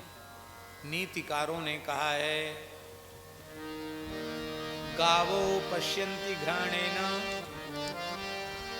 पशु योनि के जो प्राणी हैं वे आंख से नहीं देखते, नाक से देखते। नाक से सूंघेंगे, खाने योग्य चीजों खाएंगे, नहीं तो नहीं खाएंगे। गावो पश्यन्ति घ्राणेन, वेदैहि पश्यन्ति पंडिता। विद्वान लोग शास्त्रों की नजर से देखते हैं। ये बात शास्त्र में कहीं लिखी है कि नहीं? और चारैहि पश्यन्ति राजानः, राजा लोग गुप्तचरों की आंख से देखते हैं। वो जो कह दें वो मान लेंगे। चक्षुर्भ्याम इतरे जना, बाकी लोग आंख से देखते हैं। राजा के कान भर दिए।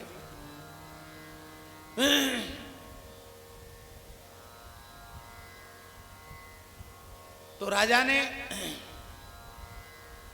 अब राजा निरंतर सोचने लगे कि कैसे करें, कैसे इसको, ये सुधर नहीं रही है, इसको कैसे सुधारा जाए। अरे बिगड़ी कब थी? भजन करने वाला कहीं बिगड़ता है? बिगड़ी जन्म अनेक की, अब ही सुधरे आज।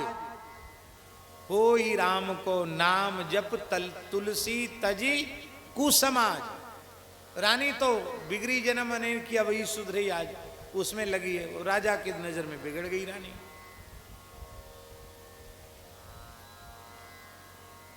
उसी बीच में महारानी रत्नावती का पुत्र प्रेम सिंह, ये प्रेम सिंह रत्नावती के पुत्र थे और संतान में अपनी माता के गुण होते ही हैं। माता परम भक्तिमती, इसलिए पुत्र भी भक्त ही था, पर बड़े वीर थे प्रेम सिंह। तो प्रेम सिंह यहाँ आमेर में थे। अपनी माता के संग के प्रभाव से गले में उन्होंने तुलसी धारण कर ली थी, मस्तक पर तिलक लगाते थे, माला झोली रखते थे, कटार और क्षत्रिय वाला चिन्ह तो रखते ही थे, पर माला झोली भी रखते थे, भजन करते थे।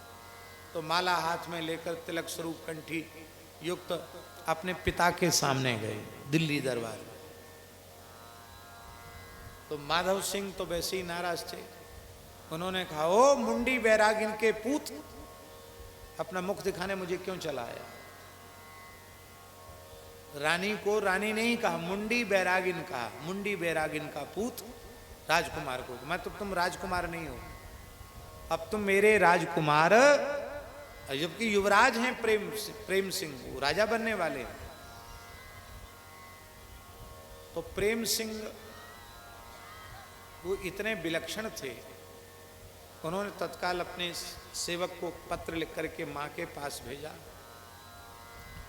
कि माँ, अब तक जब तक मैं राजकुमार था तब तक मेरे कल्याण में संदेह था, पर आज पूज्य पिताजी ने मुझे मुंडी बैरागिन का पूत कह दिया, मैं एक भक्ता का पुत्र हो गया, तो मेरे कल्याण में अब संदेह नहीं रहा। पर हमें बड़ी पीड़ा है इस बात की कि महाराज तो आपको मुंडी बैरागिन मानते हैं और आप आज भी राजमहलों में राजसुख भोग रही हैं, आप मुंडी बैरागिन पक्के तौर पर नहीं बन पाई। मैं वह दिन देखना चाहता हूं जब आप ईमानदारी से मुंडी बैरागिन बन जाएं। आपका पुत्र प्रेम सिंह। रानी ने जैसे पत्र बांचा तो आवेश आ गया। राजमहल से रानी उतर के संत निवास में चली आई। नापित को बुलाकर अपने घुंघराले केस मुंडन करवा दिया रानी ने। सधवा रानी है, महाराज अभी हैं, और रानी ने अपने आभूषण उतार दिए, तुलसी ही धारण कर ली और सामान्य वस्त्र धारण कर लिए। जो इतर फुलेल से भीगे हुए केस थे उनको मुड़वा दिया। अब एक एक बात की सूचना आमेर से दिल्ली जा रही है। राजा के पास फिर खबर पहुंची, पत्र लिखा रानी ने कि बेटा तुमने कहा था मुंडी बैरागिन, अब मैं पक्की मुंडी बैरागिन हो गई हूँ, संत वेश में आ गई हूँ, अब तुम प्रसन्न हो जाओ। तो प्रेम सिंह इतने राजी हुए कि उन्होंने नगारा, नफीड़ी, सहनाई और नगाड़े आदि बजना शुरू हो गए। राजा ने कहा, महाराज ये कौन सा उत्सव हो रहा है? बोले वो महारानी ने केस मुड़वा दिए वो बैरागिन जैसा वेश धारण कर लिया, इसलिए उसके ये उत्सव हो रहे हैं। अब तो राजा को बहुत क्रोध हुआ, बोले हम प्रेम सिंह को जीवित नहीं छोड़ेंगे, रानी को जीवित नहीं छोड़ेंगे। म्यान से तलवार निकल आई। प्रेम सिंह ने कहा कि यदि इस प्रकार से भजन करने पर, भक्ति करने पर महाराज रुष्ट होते हैं तो हम भी अन्याय के विरुद्ध लड़ना जानते हैं, हम भी क्षत्रिय हैं। प्रेम सिंह ने भी तलवार निकाल ली। पिता पुत्र का युद्ध होने वाला था, पर बड़े बूढ़े पुरोहित ने, मंत्रियों ने बीच बचाव करके, महाराज वैसे मुगल काल है और ये बाप बेटा का मर जाना, आगे राज्य का उत्तराधिकारी कौन होगा, हम लोग आमेर चलते हैं, समस्या को सुलझाएंगे। और रानी पूरी तरह अपने ठाकुर जी को लेके संत निवास में ही आ गई, वहीं रहने लगी। राजा का अन्न त्याग दिया। अपने पिता के यहाँ से जो उनको कुछ गांव की जागीर मिली थी, उससे रानी अपनी ठाकुर सेवा, संतों की सेवा करने लगी। और राजा ने अब इसको मार्ग से हटाना ही है। मंत्रियों को बुलाकर राजा ने कहा कि नाक तो कट गई, तो कट तो गई है नाक, लेकिन उससे बराबर रक्त बह रहा है, उस बहते हुए रक्त को कैसे रोका जाए, अर्थात रानी को समाप्त करने पर ही अब बहता हुआ रक्त बंद होगा। तो एक नरभक्षी सिंह को पकड़ा गया जंगल से, आदमखोर शेर को, और उसको पिंजड़े में बंद किया गया और भूखे शेर को रानी के महल की तरफ, संत निवास की तरफ छोड़ दिया गया।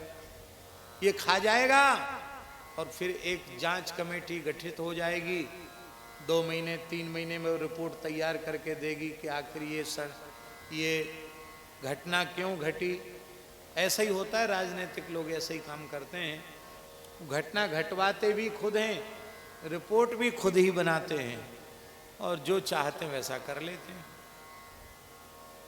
तो रानी भी मर जाएगी और हमारा कलंक भी नहीं लगेगा, वो ठीक है।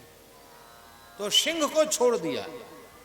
अब आदमखोर शेर दहाड़ता हुआ जैसे ही भीतर घुसा, अब देखो दासी की कृपा से ही यहां तक वो पहुंची है, पर भक्ति में रानी बहुत आगे बढ़ गई है। दासी ने कहा महारानी जी शेर आया, शेर आया। रानी ने कहा अहो नरसिंह जी पधारे हैं। रानी की दृष्टि ऐसी हो गई, अरे आज भगवान नरसिंह कृपा करने के लिए पधारे हैं। जैसे ही रानी ने कहा अहो नरसिंह जी पधारे हैं, वो महाराज शेर पूंछ हिलाने लग गया।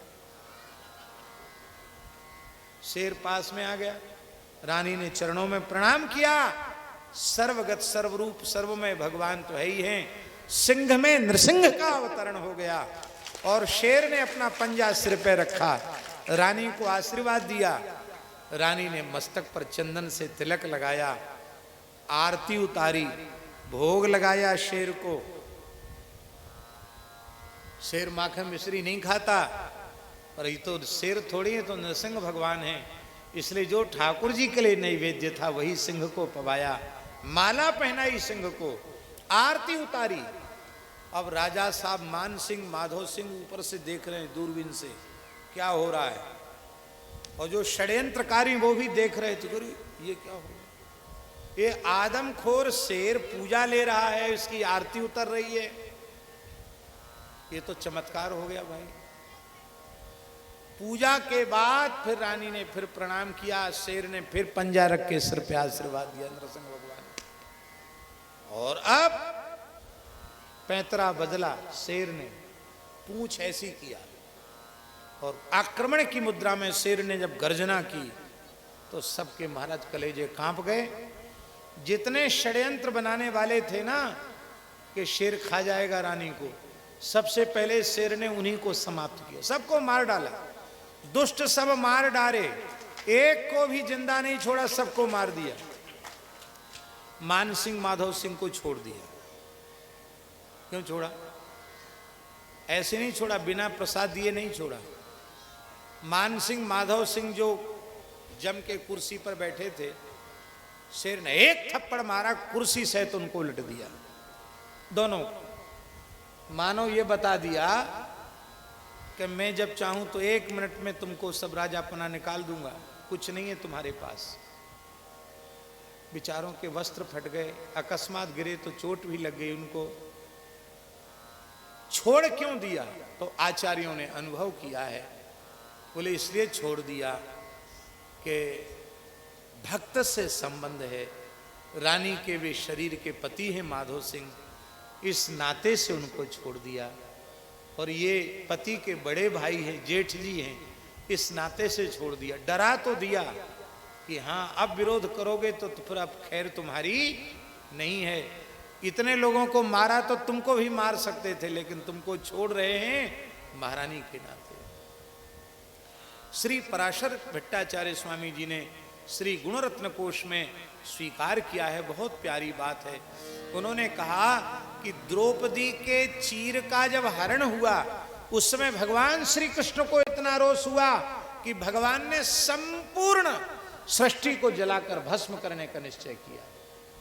रुक्मिणी महारानी ने चरण पकड़ लिया, भगवान सृष्टि में कितने संत भक्त हैं, आप क्यों पूरी सृष्टि को नष्ट करना चाहते हो? बोले तो हम हस्तिनापुर को नष्ट कर देंगे। बोले हस्तिनापुर में तो विदुर जैसे महान संत हैं, भीष्म जैसे महान संत हैं, आप हस्तिनापुर को क्यों? बोले हम उस सभा को नष्ट करेंगे। तो रुक्मिणी ने फिर चरण पकड़े, प्रभु सभा में तो द्रौपदी का सुहाग भी बैठा है, पांडव बैठे कि नहीं? तो वहां आचार्य श्री पराशर भट्टाचार्य स्वामी कह रहे हैं, द्रौपद्याः परिभवम दृष्ट्वा, द्रौपदी का परिभव तिरस्कार देख करके भी भगवान ने क्षमा किया। क्यों? बोले द्रौपद्याः मंगलसूत्र रक्षार्थम, द्रौपदी के मंगलसूत्र की रक्षा के लिए, पांडवों की रक्षा, नहीं तो पांडवों को भी भगवान दंड देते। भगवान अपने भक्त का तिरस्कार सह नहीं सकते, भगवान का स्वभाव है। निज अपराध रिसाय न काऊ, पर भक्त अपराध को सहन नहीं करते हैं। जो अपराध भक्त कर करई, राम रोष पावक सो जरई। अब तो शेर तो अंतर्धान हो गए नरसिंह भगवान। अब मान सिंह माधव सिंह थर थर कांपते हुए संत निवास में आए, महारानी के चरणों में साष्टांग पड़ गए। क्यों? पहचान हो गई, अब ये रानी नहीं, अब मेरे छोटे भाई की पत्नी, मेरी बहू नहीं, अब आज से रत्नावती संत हैं। हम यही निवेदन कर, संत को पहचान लो। आपकी पत्नी के रूप में भी संत हो सकते हैं, आपकी छोटे भाई की बहू के रूप में भी संत हो सकते हैं। साष्टांग दोनों ने प्रणाम किया। दासी ने कहा, महाराज, महारानी जी, महाराजा मान सिंह और महाराजा माधव सिंह दोनों आपके चरणों में पड़े हैं, रो रहे हैं, क्षमा याचना कर रहे हैं। आप इनकी तरफ देखें, कुछ सांत्वना तो दें।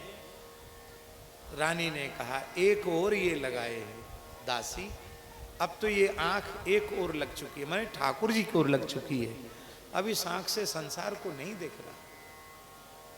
बोले आपको प्रणाम करें? बोले नहीं, हमारे में कौन सी ऐसी विशेषता उनको प्रणाम करें, ये तो ठाकुर जी का दरबार है, ठाकुर जी के सामने न कोई राजा है न कोई रंक है, यहाँ तो सब ठाकुर जी के सामने नतमस्तक होते हैं। अच्छा है, ये भी भगवान का भजन करें। ये पिता के रूप में संत हो सकते हैं। करमेती बाई महान भक्ता, नारी भक्ताओं में, इस युग की भक्ताओं में सबसे पहले करमेती हुई इस युग में, मीरा जी से बहुत पहले की। करमेती का काल सबसे पुराना है, इसलिए नाभा जी ने कहा, कठिन काल कल युग में करमेती निष्कलंक रही। कठिन काल कल युग में करमेती निष्कलंक रही। नस्वर पति रति त्यागी कृष्ण पद सोरत रति रति त्यागी कृष्ण पद सोरति जोरी सबे जगत की फांस तरक तिनु काजों तोरी सब जगत की फांस तरक तिन काजों तोरी निर्मल कुल कांथड़िया धन्य पर साजिन जाई निर्मल कुल कांथया धन्य पर साजे जाई विदित वृंदावन वास संत मुख करत बड़ाई विदित वृंदावन वास संत मुख करत बड़ाई संसार स्वाद सुख बांत करी फेर नहीं तन दिन चई संसार स्वाद सुख बांध करी हे नहीं बिन तन चई कठिन काल कलयुग में घर में तीन कलंक रही कठिन काल कलयुग में घर में तीन कलंक रही शेखावाटी क्षेत्र की पुरानी रियासत खंडेला, वहाँ के महाराज शेखावत महाराज, उनके राजगुरु श्री परशुराम पंडित श्री परशुराम जी पारीख, उनकी लाडली बेटी करमेती। आहा, ये करमेती में भक्ति के संस्कार किससे उत्पन्न हुए? पिता के संग से। पिताजी रोज भागवत जी की कथा कहते, कथा सुनते सुनते करमेती में भक्ति प्रकट हो गई। 5 वर्ष की करमेती में कृष्ण भक्ति के संस्कार प्रकट हो गए और अंत में उस कथा पूरी नहीं कहने समय भी नहीं है, ऐसी परिणति हुई करमेती बाई की कि उन जमानों में छोटी अवस्था में तो विवाह हो जाते थे। 9 वर्ष की आयु में करमेती का विवाह हो गया। कितने वर्ष की आयु में? 9 वर्ष की। और जब वो 14 वर्ष की हुई करमेती, तब करमेती का गोना होता ना, द्विरागमन, गोना निश्चित हुआ। ससुराल पक्ष से दूल्हा आ गया गोने के लिए। कितनी आयु थी करमेती की? 14 साल। अभी तक करमेती को ये होश नहीं था कि मेरा विवाह हो गया। क्यों? वो भगवान के भजन चिंतन में ऐसी डूबी थी, उसको संसार की सुध-बुध ही नहीं थी। इसलिए कठिन काल कलयुग में करमेती निष्कलंक रही। करमेती को कलयुग का स्पर्श ही नहीं हुआ। सतयुग में, त्रेता द्वापर में बड़े बड़े तपोधन ऋषि निष्कलंक नहीं रह पाए, पर कठिन कलिकाल में करमेती निष्कलंक रह गए। विलक्षण चरित्र है करमेती। जब सखियों से पता चला कि तुम्हारा विवाह भी हुआ है और तुमको अब ससुराल जाना पड़ेगा, क्या होता ससुराल जाकर? बोले ऐसे ऐसे। अब जैसी सब संसार के लोगों का व्यवहार है वही सब होगा। करमेती को तीव्र वैराग्य जगा और आज की रात्रि यदि मैंने प्रमाद में व्यतीत कर दी तो कल यह हमारे जीवन का सबसे दुर्भाग्य का सवेरा आने वाला है कि मैं संसार में फंस जाऊंगी, फिर निकल नहीं पाऊंगी संसार से। अर्धरात्रि के समय करमेती ने गृह त्याग कर दिया। 14 साल की करमेती ने दूसरे दिन विदाई होने वाली है और आज आधी रात के समय करमेती ने गृह त्याग कर दिया। सजी धजी श्रृंगार से करमेती राजगुरु की बेटी है और आज भी खंडेला के थोड़ी दूरी पर वो स्थल है पहाड़ों के बीच में जहां ऊंट मरा हुआ पड़ा था और उसके मांस को सियार नोच के खा गए थे। ऊपर से चमड़ी का खोल था, हड्डियों का ढांचा था, गुफा जैसी थी। मृत पशु के शरीर से कितनी दुर्गंध आती है, उसमें ऊंट के शरीर से अत्यधिक दुर्गंध आती है। और करमेती ने देखा कि हमें पकड़ी जाऊंगी, तो सड़े हुए ऊंट के करंक के भीतर करमेती घुस गई। 3 दिन 3 रात्रि तक भगवान के नाम का जप करती रही। और इधर महाराज शेखावत ने परशुराम पंडित जी की विकलता को दूर करने के लिए 3 दिन तक दिन रात पूरे क्षेत्र में सैकड़ों कोस तक दिखवा लिया, लेकिन करमेती का कहीं कोई सुराग नहीं मिला। क्यों? करमेती तो सड़े हुए ऊंट के करंक में बैठी है। अब कोई कल्पना कर सकता है कि इतनी दुर्गंध जगह में कोई बैठ सकता है? अंत में महाराज साहब ने कहा, हमने जितना था उतना प्रयत्न करके देख लिया। पंडित जी, गुरु जी, अब तो लगता है जंगल में कोई शेर व्याघ्र उसको खा गया। अब वो जीवित नहीं है। जीवित होती तो जरूर मिलती, कहां चली जाती? दौड़कर भी कोई इतनी दूर नहीं जा सकता। जब हलचल समाप्त हो गई 3 दिन के बाद, तो करमेती वहां से चलकर सोरों जी आई। क्यों आई सोरों जी? जाना तो वृंदावन था। गंगा जी क्यों आई? बोली विष्णुपदी हैं, भगवान के चरणों से प्रकट हैं। ये शरीर बहुत दुर्गंधित हो गया है 3 दिन तक रहने से। अब गंगा जी में स्नान करने से शरीर श्याम सुंदर के योग्य हो गया है। स्नान करके फिर सोरों जी से चल करके मथुरा आई। मथुरा में विश्राम घाट में यमुना जी में स्नान किया। अपने सारे आभूषणों का दान ब्राह्मणों को कर दिया और वहां से पैदल चलकर वृंदावन आ गई। उस समय वृंदावन में मनुष्य शरीर में केवल एकमात्र करमेती का शरीर था। उसमें चैतन्य महाप्रभु जी के परिकर लोग कोई आए नहीं थे। मथुरा से ही लोग कहते थे ये वृंदावन है, नित्य विहार स्थली है, इसको प्रणाम कर लो, यहां कोई प्रवेश नहीं करता, कोई जाता नहीं था वृंदावन। करमेती ने प्रवेश किया। सिंह व्याघ्रों ने उनके शरीर की रक्षा की। स्वयं ठाकुर जी ने उनको दूध भात पवाया, राधा रानी ने दूध भात पवाया करमेती को। करमेती की बड़ी ऊंची प्रेम की अवस्था। और धीरे धीरे पंडित जी को अनुमान हुआ कि करमेती कृष्ण प्रेम में विकल रहती थी, हो सकता कहीं वृंदावन तो नहीं चली गई। खोजते हुए पंडित जी मथुरा आए। मथुरा में उनके पंडित जी मिले। बोले हाँ, एक लड़की तो आई थी एक, और वो वृंदावन चली गई है, कई महीने हो गए थे, तो अब चलो वृंदावन। वृंदावन में कोई रास्ता ही नहीं था, कहाँ होगी इतने सघन वन में। तो पंडों को लेकर के, कुछ मसालचियों को लेकर चले। तो एक पेड़ के ऊपर चढ़ करके पंडा ने देखा तो यमुना जी के तट पर करमेती बाई खड़ी थी। उनके आंखों से आंसुओं की धार बह रही थी और धार बहकर यमुना जी के जल में मिल रही थी।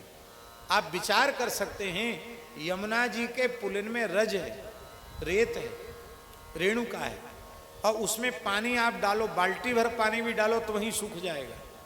पर कितना आंसू बह रहा हुआ करमेती के नेत्रों से कि रज में बहकर यमुना जी में मिल रहा था। पंडित जी जब बोले हाँ एक देवी है तो सही, उतर के आए तो पीछे पीछे करमेती के लग के ब्रह्मकुंड पे करमेती जी विराजती थी। यहाँ करमेती आकर बैठ गई। तो पंडित जी ने आकर के देखा तो सिंह व्याघ्रों ने उनके शरीर को घेर रखा था, उनकी सुरक्षा करते थे। और भूमि असुआ भिजाई है। करमेती के आंखों के आंसुओं के जल से वहां की धरती भीजी हुई थी।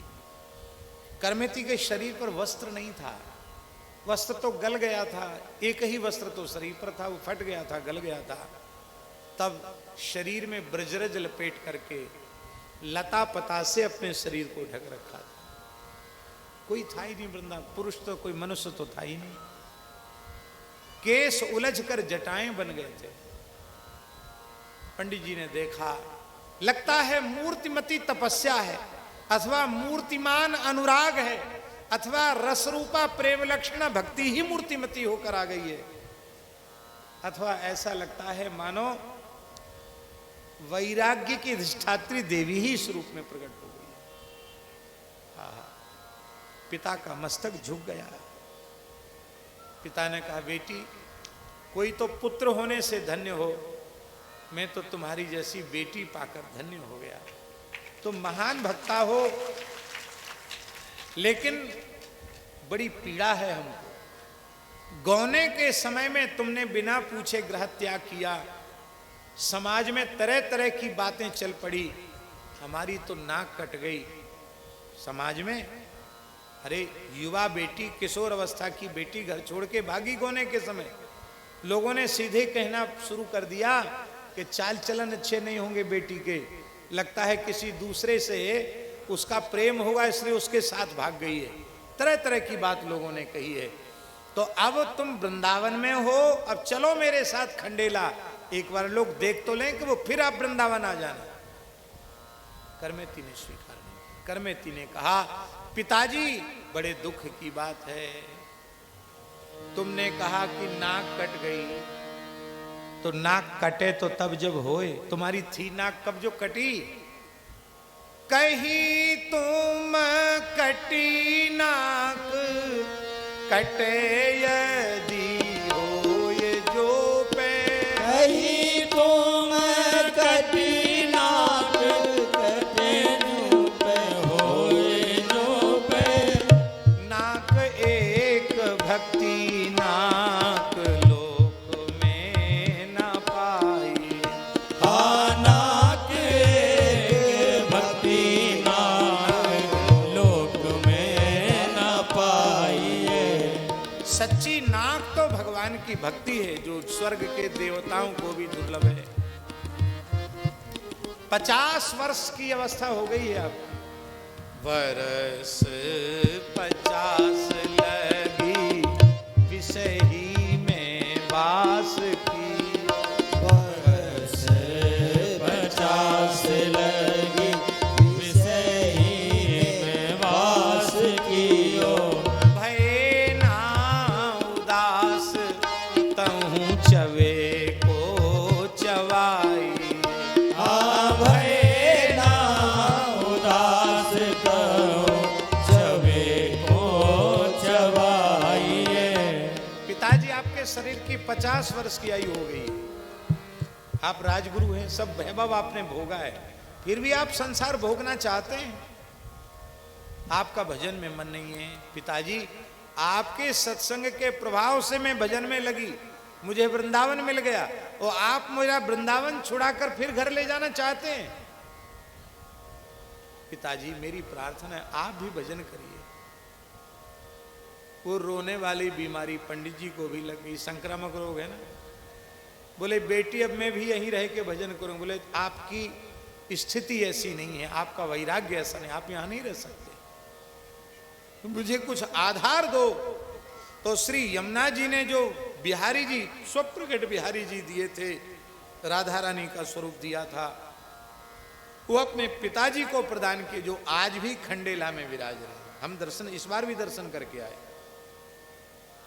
बड़े प्यारे ठाकुर जी हैं, बहुत प्यारे ठाकुर, स्वप्रकट ठाकुर जी।